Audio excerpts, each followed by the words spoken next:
The biodiverse grasslands of the upper highway area are under threat. One of the contributing factors to their demise is the presence of invasive plant species. The terror caused by the 1960s sci-fi horror, The Day of the Triffids, where carnivorous plants threaten to destroy humanity, fades into insignificance when compared to the environmental disaster caused by Chromolaena odorata, commonly called Triffid weed. The plant is thought to have entered KwaZulu-Natal from South America and contained packing materials brought into the Durban harbour around 1947. By 1962, it was spreading virulently along the coastal areas. Although Triffid weed thrives in moist, humid conditions, the plant can now be found in many areas of South Africa outside of the frost belt. Triffid weed is a global problem and has been recognized as one of the world's worst invasive plant species, invading forest margins, savanna, plantations, wooded kloofs, watercourses, and roadsides. Triffid is a perennial shrub. It routinely grows to 4 meters in height and has been recorded to grow up to 10 meters when supported by trees. Its light green leaves, when crushed, have a characteristic smell of turpentine or paraffin. The white flowers are produced from June to July, and a single plant can produce over 1 million seeds per year.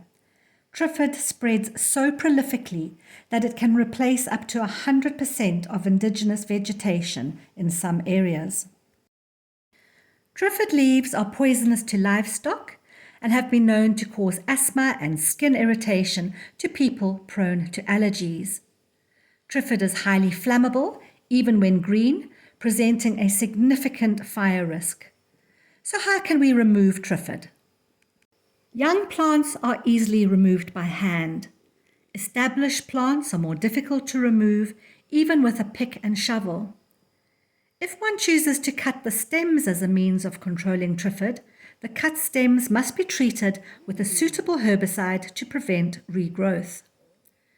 South Africa is considered to be a world leader in the field of biological control of invasive plant species. This means that scientists research and conduct trials to eradicate invasive species by introducing plant enemies such as insects, mites, and pathogens. It's a complex, long-term process. In 2011, a trial introduced an insect to control Triffid weed.